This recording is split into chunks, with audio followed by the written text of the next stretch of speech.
After the great Libertadores match between Cruzeiro and Flamengo, everyone is talking about Arroyo's amazing goal and about what probably wasn't a foul that led to Flamengo's goal. But that's just what everyone is seeing on the surface of the game. And for me, there are three fundamental layers for us to analyze this match. The first is what everyone saw. The second is what people did see, but didn't fully understand. And the third is what I haven't seen anyone talking about. And I'm gonna show you in this video. And it's exactly details like these that I'm gonna show you that will be fundamental for the second leg. Let's go, I'll explain it to you. While everyone is talking about the goals, I want to talk about their origins. And this right here is the first goal kick of the match. And those who watched noticed Cruzeiro cornered, unable to play. The impression I heard from some people actually was that Flamengo seemed to have an extra player when pressing. And I'm gonna explain to you how that was organized. Cruzeiro would try to play out from the back, and Flamengo would put two forwards to press through the middle, Arrascaeta on the right and Bruno Henrique on the left. But not just that. The main idea here was to see where Cruzeiro would try to build up and close off the lane they chose. Take a look. Jonathan is going to take the goal kick here to Otavio. And usually when the center back takes the goal kick to the goalkeeper, the intention is to make it harder for the defenders to read the play. If Otavio takes the kick and passes, for example, to Jonathan, it becomes very clear that Cruzeiro is going to build up on the left side. When Jonathan takes the kick, aiming for the center, Flamengo still doesn't know if they're going to play out on the right or the left. But Jorginho was a key player in this moment of Flamengo's pressure. Check this out. Arrascaeta comes up to press and kind of takes away half the field from Otavio. Otavio no longer has the passing lane to Jonathan, so he has to play the ball to Fabricio Bruno. Right when he makes the pass, look at Jorginho coming in from behind. We're used to seeing Jorginho always marking as a defensive midfielder, back there closer to the center backs. But with Leonardo Jardim, the idea is different. Pulgar, he's left alone back there. And Jorginho is the key player to mark the opponent's build-up. If Cruzeiro had decided to play out from the left, Jorginho would have pushed up to match up with Gerson over here. Since they decided to play on the right, he comes over to balance things out and cuts off the passing lane to Matheus Henrique, cornering Cruzeiro here on the flank. To corner them, Bruno Henrique's movement is crucial. He started inside, cutting off the passing lane to the defensive midfielders. And when Cruzeiro decides to play on the right, he comes running really fast and puts pressure on Fabricio Bruno here on the flank, forcing him to make a mistake with this pass. The ball even hits Bruno Henrique here, throw-in for Cruzeiro, but very close to their own box. In fact, we've seen a lot of theories about why Jardim left Pedro on the bench and chose Bruno Henrique as a starter in the most important match of the season so far. And this is my main theory.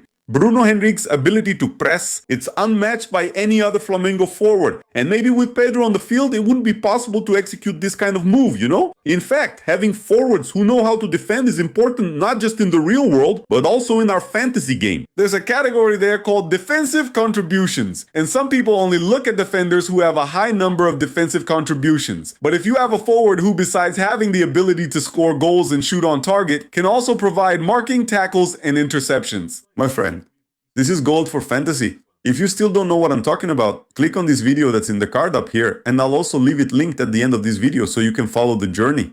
We're developing our own fantasy game. An online game where real-life performance impacts the scores of the players in our game. Later, go check out the video, you won't regret it. Cruzeiro's build-up was still being made difficult by another factor. Besides Flamengo marking very well, and look here how it starts, with Jorginho on Gerson. And as the play starts to develop on the other side, Jorginho switches his marking to Mateuzinho. A big difficulty for Cruzeiro wasn't just Flamengo's pressure, but also Otavio's struggle with playing with his feet. Check it out, he's going to try a lob pass to Jonathan, who's even unmarked, and Jorginho's already started to turn to go to Gerson, but the pass goes way too far. Throw in for Flamengo, already in the attacking half. To wrap up this logic, besides Flamengo's quality pressing and Otavio's difficulty playing out with his feet, there was a third factor. Cruzeiro's attacking quartet, made up of the two wingers, Matheus Pereira and Caio Jorge, was usually too deep, and it became kind of predictable. It was easy for Flamengo to mark them, because they knew exactly where those players would be, which made it easier to match up defensively. So let's take a look here as well.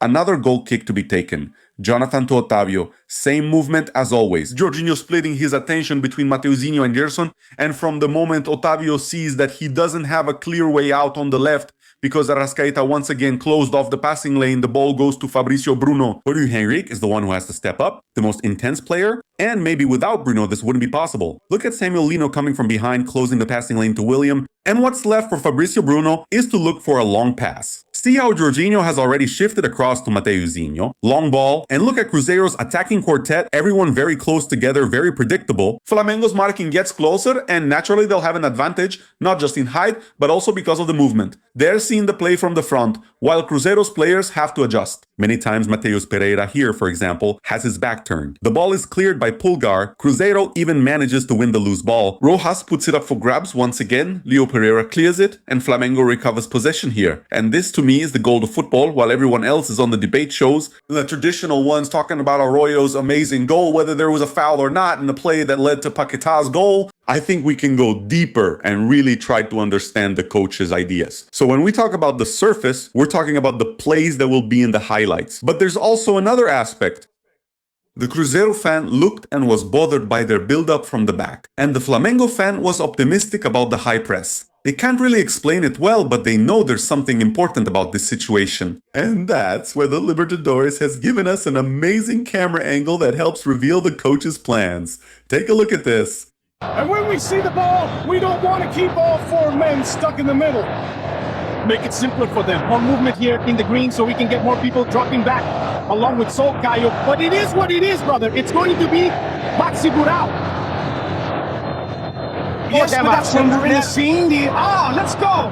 The moment we realize we're on our mission and leave the spot, leave the spot. Leave the spot. Do the training too. Because of the audio quality, with the crowd too, and Arthur Jorge's Portuguese accent, we can't catch everything exactly. But what is very clear, he was bothered by how Cruzeiro's front four were very static, very predictable. And he was asking these players to move a little more. Matias Pereira even seems to ask him something and he corrects him. No, what I'm talking about here is for the goal kick. In other words, he had also diagnosed that this was a difficulty for the team on the field.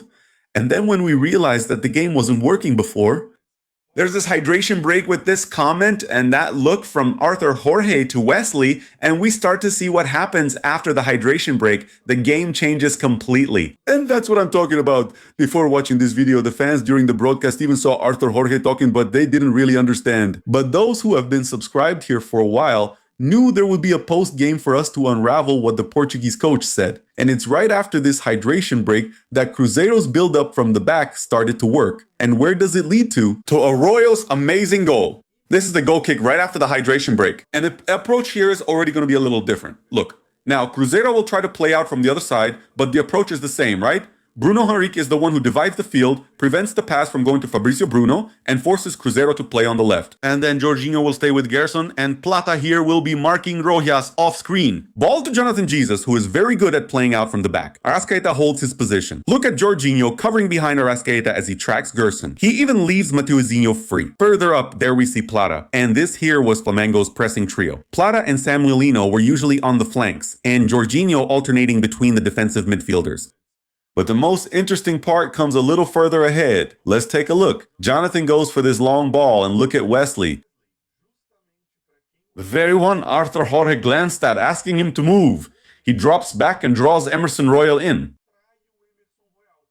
In other words, he makes Cruzeiro's attack less predictable and really complicates Flamengo's marking assignments. That's exactly why Royal has to step up and the ball goes in behind him. He has this moment. The ball goes right past his foot, but it's exactly because he stepped up that he can't reach it. With that, the ball falls to Caio Jorge and then Cruzeiro occupies the attacking half. This play doesn't lead to anything.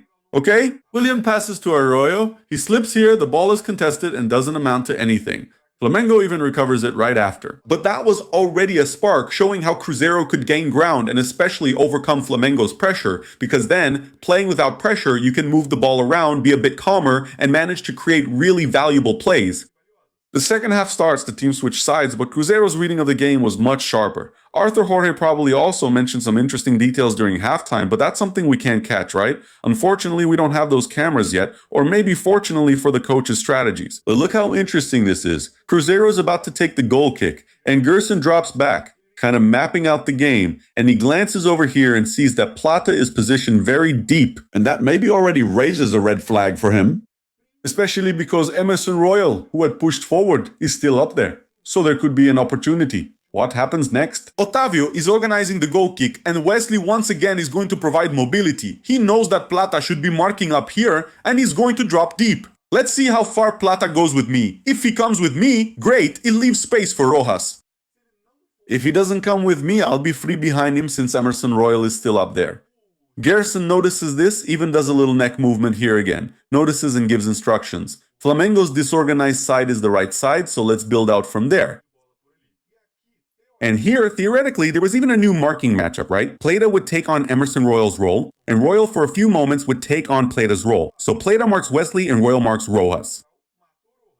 But Royal comes back kind of distracted. It seems to me like he's dropping back and doesn't realize he needs to make that marking switch. And look at the confusion that happens. Garrison signals. Otavio takes the set piece on this side. Royal sees that it was taken and drops back. Garrison scans again, notices it. And you can see how they end up in this situation here, right? Both of them are marking Wesley, and Rojas is left open over here. In this marking confusion, Jonathan's pass finds Wesley, who wins the challenge and gets a little more space. But now we're talking about a 2-on-1. Royal is down there, and Plata has to cover both Wesley and Rojas over here. And then other interesting details start to appear. Inside here, Matias Pereira starts to read the game. At first, he asks for the ball, understanding that there would be a passing lane for him to build up the play. Flamengo's midfield trio shifted toward the side of the ball, which will make it harder to defend the opposite flank. Matias Pereira scans the field and asks for the long pass over there. Wesley understands and switches the play, looking for Arroyo to skip some steps. Look at how Samuel Lino moved inside. Here, this channel is already congested because Flamengo had to rush back in an emergency, and what opens up the opposite channel? Wesley switched to Arroyo, who controls it with a back heel. Here I actually think it's pretty questionable. Okay, the game was still 0-0. I still think Cruzeiro needed to push a bit more, but Arroyo has that cheeky style of his. And more important than this turning into a dangerous attack is that, right away, Cruzeiro gets a clean build-up. Cruzeiro isn't being pressured anymore in the build-up. They've already gained ground, and now they can get into their best attacking shape. Not every build-up strategy is meant to directly create a goal from a build-up situation.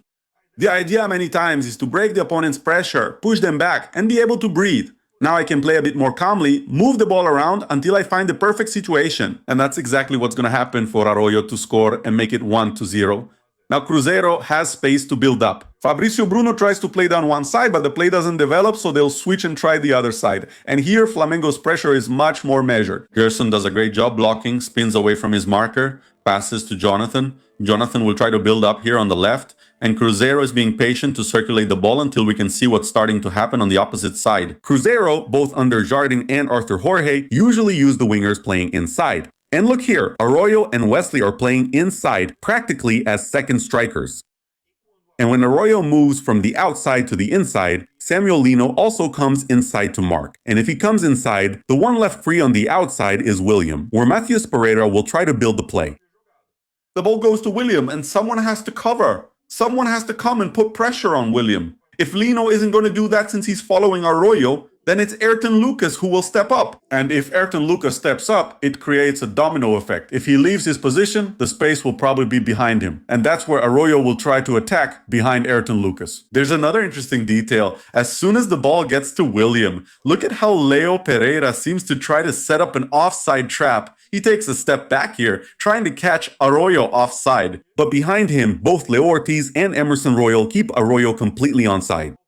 Exactly in this situation, William passes to Arroyo to attack, and the rest here doesn't need much analysis. This is pure magic. Samuel Lino cuts in and creates space even without an angle, takes a great shot into the far corner, and scores the goal to make it 1-0. Interestingly, Flamengo's goal later comes almost like a stroke of fate, right? A foul that in my opinion wasn't even a foul, and they still gave a yellow card to Fabricio Bruno. They take the free kick into the box, and it wasn't a play that was being built up throughout the game. It was almost an isolated play. And that doesn't mean Flamengo played badly, it just means the goal didn't match the ways Flamengo created most of their chances. If Flamengo, for example, had pressed high, won the ball back, and scored the goal, then yes, we would have a logical sequence leading to Flamengo's goal. But my main point here isn't even to show you that. It's just that there's a layer of the game that everyone saw, which is the goal, and another one that people saw but didn't understand. Arthur Jorge talking to his teammates, or Cruzeiro's difficulty playing out from goal kicks and Flamengo's strong pressing. And there's a third layer, which is where everything connects.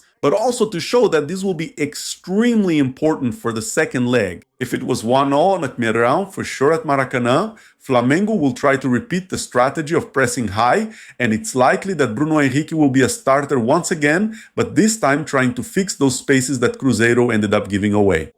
It will definitely be a great match, and for sure we'll have a post-game here on Futebol Maximo as well. I'll see you there, and I'll leave this video linked here so you can learn a little more about our fantasy.